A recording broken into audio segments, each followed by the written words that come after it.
Bismillahirrahmanirrahim. Assalamualaikum warahmatullahi wabarakatuh.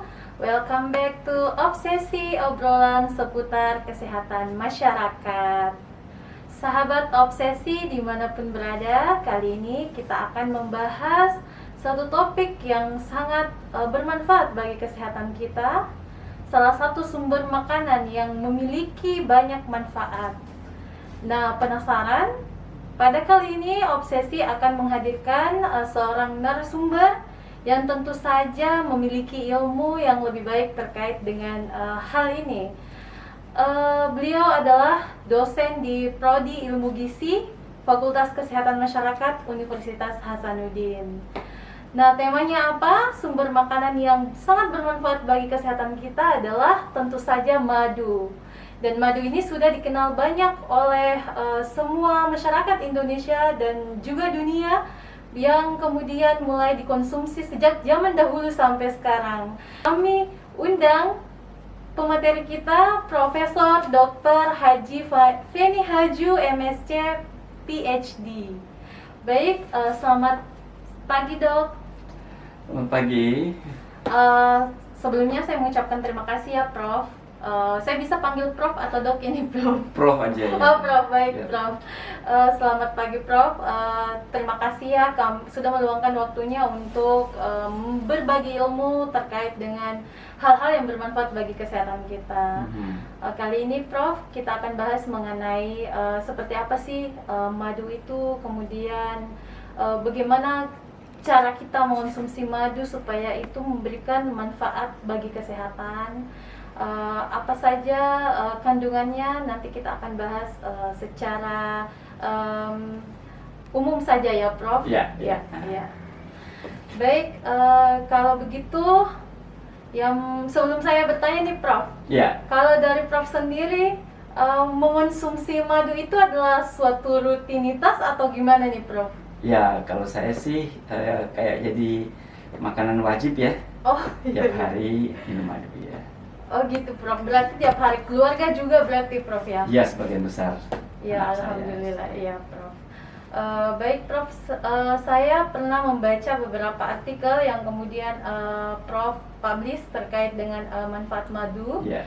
sehingga hal itu membuat kami dari tim Obsesi mengundang Prof hari ini. Nah, pertanyaan pertama kami Prof, ini kan madu tuh kalau apalagi dalam ajaran Islam ya, madu itu bahkan ada dalam Al-Quran ya Prof. Iya, betul. Manfaatnya itu sangat bagus untuk kesehatan. Nah, Betul. dari segi medis atau segi kesehatan nih Prof, kandungan apa saja sih yang terdapat dalam madu itu? Baik. Jadi seperti yang dikatakan tadi kan madu ini kan seperti makanan ya, pangan animal ya, dari hewani ya, karena lebah ya. Jadi kalau kita lihat komposisinya itu memang kandungan utamanya itu adalah karbohidrat. Iya betul. Dan sekitar 80% itu kandungannya itu karbohidrat. 70% itu kandungan karbohidrat sederhana namanya monosakarida. Dan dua monosakarida yang paling menonjol itu adalah glukosa dan fruktosa. Nah, dua molekul atau dua zat gizi yang terkait dengan yang monosakarida ini itu seimbang gitu ya. Secara proporsional itu seimbang antara glukosa dan fruktosa. Kita tahu kan fruktosa itu kan kita sebut juga kadang-kadang dengan gula buah. Jadi kalau buah-buahan itu manis, umumnya kandungan monosakarida itu adalah fruktosa. Sedangkan glukosa itu ya sama seperti kalau gula putih itu ya. Oh gitu Prof. Ya kan sukrosa, tapi kan banyak lebih glukosa. Dan glukosa itu kan merupakan komponen glukosa yang paling banyak ya. Kalau kita makan nasi itu, Iya, Prof. kalau dicerna itu akan jadi glukosa pada akhirnya. Iya. Ya. Itu jadi sumber energi kita ya, Iya, yang iya. utama. Nah, itu dua komponen utama dari monosakarida. Tapi ternyata madu ini ya mengandung berbagai vitamin mineral. Jadi semua vitamin ada dalam madu itu. Mineral ya semuanya, hampir semua mineral juga ada dalam madu itu. Komplit ya, Prof? Komplit ya, Iya. termasuk dia juga memiliki protein. Oh, punya protein Iya. juga, Prof? Dan proteinnya kan dari animal ya, dari hewani, jadi Iya. dia lengkap. Dari Oh, betul, asam betul, asam lengkap. aminonya itu Iya. lengkap. Dan yang lebih penting dari itu, madu ini mengandung berbagai bahan aktif yang kita sebut dengan phytochemical ya. Jadi bahan-bahan kimia, bahan-bahan aktif yang bersifat sebagai sebagai antioksidan ya, Oh, gitu. atau berbagai manfaat lain dari bahan-bahan aktif yang ada di madu ini. Oke. Jadi sangat lengkap. Sangat lengkap. Iya. Kompleks ya, Prof? Komplit, Jadi ya. mengonsumsi madu itu bisa melengkapi kebutuhan gizi kita sehari-hari nih, Prof? Baik, betul, tapi dalam artian kalau dia melengkapi it's Iya. okay, tapi Oke. tidak bisa menjadi sumber utama karena Oh, dia iya. cuma kayak suplemen gitu, Pak. Nah, ini yang perlu diperhatikan ya, sahabat obsesi. Jangan sampai karena kandungannya komplit, kemudian kita menganggap madu itu sebagai satu-satunya sumber makanan. Betul. Jadi sebagai pelengkap saja. Betul. Ya, baik, Prof. Nah, Prof, tadi kan yang terpenting itu bahwa dalam madu itu antioksidannya Betul. tinggi. Nah, Berarti manfaatnya bagi kesehatan apa saja tuh, Prof? ya, jadi untuk penyakit-penyakit degeneratif terutama ya, Iya, Prof. itu kan butuh memang asupan yang bisa memperbaiki menetralisir ya racun-racun dalam Oke, tubuh kita nih, iya. ya, radikal-radikal bebas dalam tubuh kita ya. Nah, salah satu komponen dari madu kan tadi ya antioksidan yang insya Allah kalau kita mengkonsumsi terus-menerus ya secara rutin ya, Iya. otomatis tubuh kita ini akan tercegah dari kerusakan-kerusakan ya, karena akibat tadi itu radikal-radikal bebas dari dalam tubuh kita. Iya, ya. Prof. Jadi dia ada nih yang bisa menangkap radikal bebas Betul. dalam tubuh kalau kita konsumsinya secara rutin ya, Prof. Betul, Tentu iya. saja. Oh, seperti itu, Prof. Berarti tadi kan Prof mengatakan bahwa madu ini sumber utamanya karbohidrat. Betul. Ya. Meskipun sebenarnya bagus sebagai antioksidan, tapi memiliki karbohidrat yang cukup tinggi ya, Prof. Ya, ya. Jadi bagaimana nih bagi penderita diabetes mungkin apakah aman dikonsumsi, Prof, atau Betul. ada perlakuan khusus? Betul. Jadi karena dia manis ya, Iya, Prof. memang literatur yang awal-awal itu selalu mengatakan madu itu adalah kontraindikasi bagi Oh, gitu. penderita diabetes. Iya, Prof. Apalagi waktu itu ada penelitian yang memperlihatkan begitu kita minum madu langsung Gula. kadar gula itu naik. Iya, Ya. iya. Ternyata setelah diteliti, sebenarnya madu itu kita sebut dengan ada yang namanya indeks glikemik ya. Iya. Kalau kita bicara tentang makan itu kan selalu ada indeks glikemik ya. Itu dia tidak termasuk indeks glikemik yang tinggi, dia sedang saja. Nah, sedangkan kalau dibanding dengan nasi ya, itu Iya, kan Pak. tinggi ya. Kemudian setiap dikonsumsi kan itu sedikit saja ya. Iya. Artinya kalau kita bilang taruhlah kita minum 1 sendok itu paling banyak 20 gram. Iya, betul. 1 sendok itu 20 gram madu ya. Nah, 20 gram ini kan kalau kita lihat kan komposisi 80% gula. Iya. Tadi ya gula, berarti dia 16 gram lah katakanlah. Oh, gitu. 16 gram karbohidrat ya, karbohidrat. Nah, kalau kita lihat juga kalau kita mengkonsumsi madu itu kan sedikit tadi 1 sendok katakanlah. Iya. Artinya tidak terlalu mengganggu sampai pembuluh darah itu akan meningkat dengan tajam ya.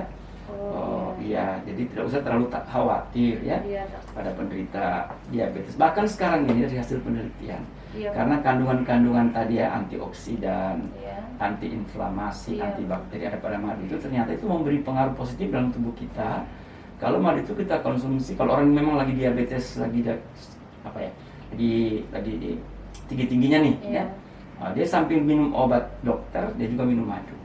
Oh, gitu. Ya, sehingga madu ini bisa menetralisir dan bisa diteruskan sampai bahkan akan terjadi perbaikan-perbaikan sel dalam tubuh kita, seperti pankreas yang rusak misalnya itu bisa diperbaiki. Iya, Prof. Oh, seperti itu ya, Prof. Ternyata ada efek positifnya ya, Prof. Ya, Meskipun penderita diabetes Sekalipun, mungkin iya. Harus hati-hati. masih aman. Betul ya. Atau mungkin ada tips khusus nih Prof, untuk yang penderita diabetes, gimana caranya mengonsumsi supaya tidak memengaruhi ke kadar gulanya? Baik, jadi kalau dia masih tinggi, Iya. belum terkontrol nih namanya, Iya, tinggi di atas 200 kan biasanya kalau itu dianggap diabetes ya. iya. Nah, dia harus minum obat dokter. Kemudian Oke. dia juga mengkonsumsi madu ini. Oh iya. Dua-duanya ya sekaligus. Bisa diubah juga waktunya ya. Iya. Hanya dia pagi minum, setelah biasanya kita anjurkan kan sebelum makan itu sudah minum madu memang, atau Iya. sudah makan bisa, tapi dibedakan waktunya dengan minum obat dokter. Oh Ya. iya. Ya, supaya ada perbedaan waktu minimal 2 jam ya. 2 jam. Iya. Nah, kemudian kalau dia sudah terkontrol, madu tetap diteruskan diminum, karena madu kan diabetes itu penyebabnya kan memang bukan akut ya, dia kan sudah sejak lama dia Iya, menderita iya, diabetes betul. itu, sehingga itu memerlukan waktu yang lama juga untuk penyembuhan. Iya. Ya, Oh, jadi iya. sambil dia tentu dia harus hati-hati dengan makanannya, tentu dia harus diet ya, menjaga pola makannya. Sekarang dia sudah terkontrol gula darahnya, sudah tidak minum obat dokter lagi, tapi madu tetap diteruskan. Ya. Oh iya. Ya, Gitu sepanjang ya. karena dia madu juga ternyata bisa memberikan pengaruh pada penurunan gula darah. Oh, ada pengaruhnya juga Iya, ya justru iya. Prof ya. Iya. Iya. Nah, Nah, saya kan pernah mendengar nih Prof, ada jenis-jenis madu, ada madu sweet honey, dan yang satu bitter ya, Prof. bitter, yang pahit, ada juga asam-asam. Ada juga yang asam ya, Iya. Prof. Ya. Nah, kalau penderita diabetes sendiri tuh cocoknya minum yang jenis mana nih, Prof? Ya, Apa ternyata- boleh semuanya? Ya, kita tentu lebih mengharap ya, Iya. mereka memilih yang hitam itu, yang Oh, yang hitam. hitam Prof. yang pahit itu. Iya. Sebenarnya tidak pahit sih, Iya. cuma agak-agak sepet lah ya. Oh gitu, Prof. Nah, Kalau Prof sendiri minumnya yang jenis apa nih, Prof? semuanya saya minum ya, Oh, iya. tergantung persediaan di Apa yang rumah, ada? ya. Iya, betul, Prof. Iya, Iya. iya, iya. Kalau yang pahit itu memang agak jarang. Jarang, Prof. Iya, kita harus pesan khusus. Oh, Dan itu memang kan tidak selalu ada ya. Iya, iya, Karena Prof. biasanya waktu-waktu pada saat kalau di yang biasa saya pesan itu, kalau di daerah itu dia ada pohon yang lagi berbunga. Iya. Nah, di daerah itu pasti madu yang dihasilkan pasti agak pahit. Oke. Itu namanya ada pohon Rita Oh, di daerah Goa ya. Oh, Daerah iya. Goa itu. Nah, kalau itu pohon berbunga, itu masyarakat sudah tahu kalau kita panen madu di waktu-waktu seperti itu otomatis akan dihasilkan madu yang agak pahit itu. Oh, iya, Prof. Nah, Prof, berbicara tadi mengenai panen madu nih, Iya, kadang kan masyarakat itu ketika membeli madu iya. itu langsung dari petaninya misalnya. Nah, itu boleh nggak sih Prof langsung dikonsumsi tanpa ada pengolahan? Biasanya kan kalau dari petani langsung tuh diambil tanpa Iya. ada proses-proses tambahan. Iya. Itu boleh saja dikonsumsi Nah, atau gimana? sebenarnya madu yang dijual pun itu tanpa tambahan. Oh iya. Cuma memang ada kadang-kadang tentu ada penapisan dulu. Kan Iya. biasanya kalau itu dipanen itu agak kotor ya. Iya, Prof. Nah, ditapis ya. Setelah ditapis biasanya kalau memang kadar airnya tinggi, Iya. itu bisa dimasukin dalam proses yang ada pemanasan dengan suhu yang sedang. Itu supaya kadar airnya bisa diturunkan. Oh gitu, Prof. Nah, apalagi kalau itu dipanen pada saat musim hujan, Iya, iya. biasanya agak cair madunya. Nah, iya, Prof. Nah, biasanya konsumen tidak suka madu yang sangat cair itu. Iya, iya. Ah. Dikiranya bukan asli. Prof. Betul. Padahal itu Iya, sebenarnya asli juga, cuma karena dipanen pada musim-musim iya. seperti itu. Oh iya, Prof. Nah, kalau jadi setelah dipanaskan dengan suhu yang rendah itu, jadi kadar airnya kurang, sehingga dia akan kental dan itu bisa jual. Tapi kalau penambahan tidak ada sama sekali. Oh iya. Itu yang benar seperti itu. Yang salah, yang kalau sudah ditambah-tambah berarti sudah tidak asli lagi. Oh iya, Prof. Nah, iya. Tapi aman ya, Prof, misalnya tidak melewati proses penapisan dan sebagainya. Iya.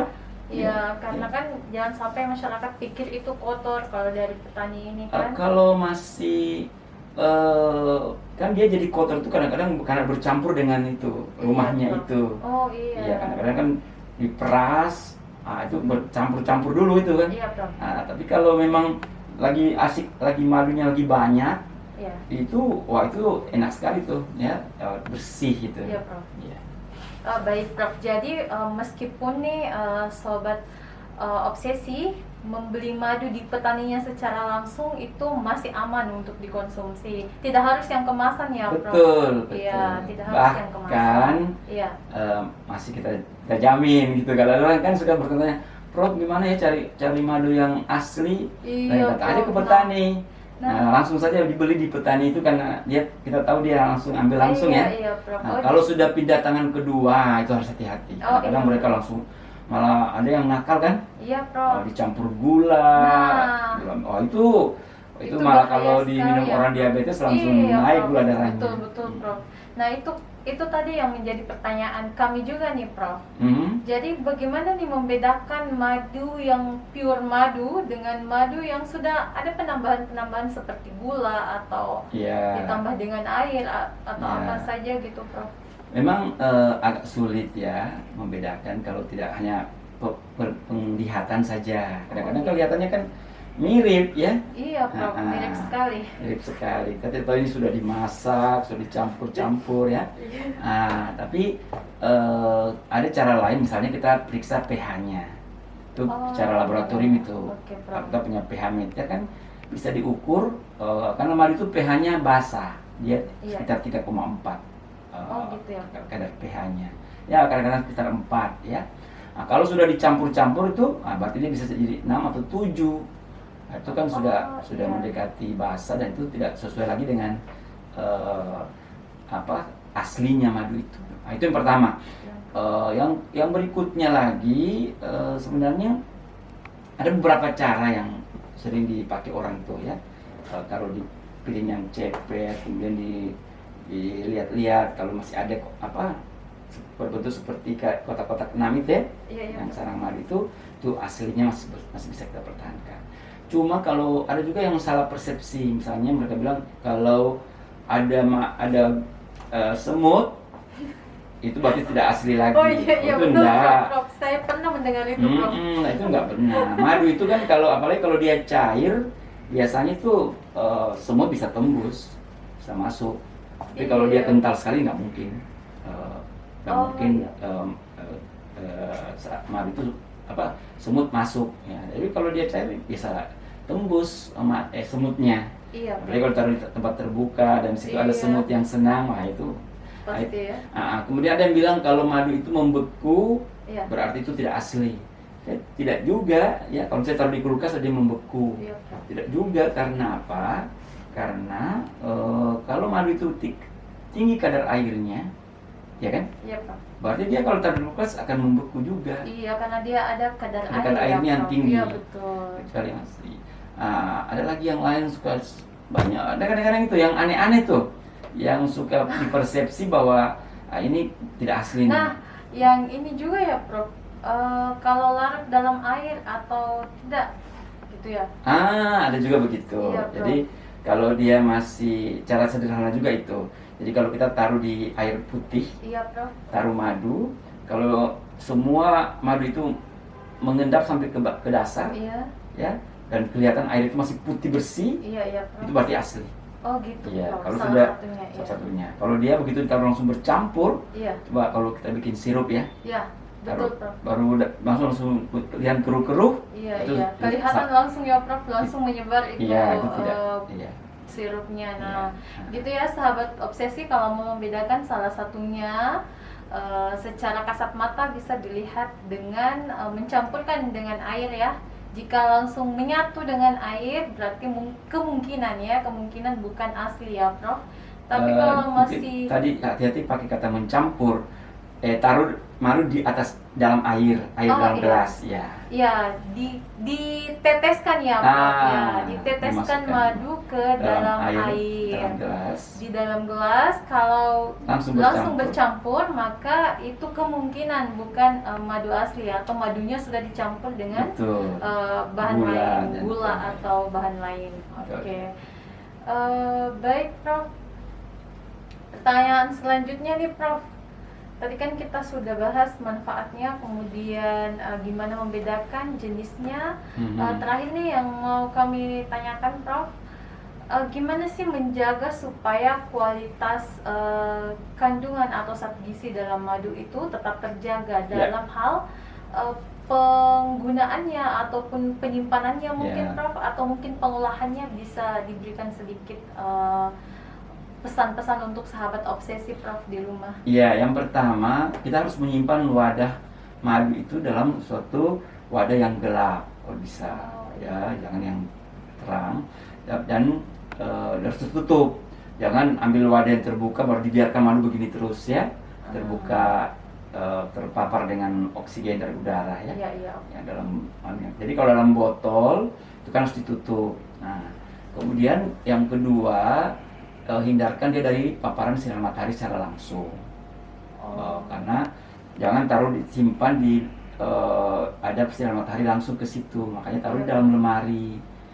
Dan tidak usah sampai harus taruh dalam kulkas, kan tidak perlu.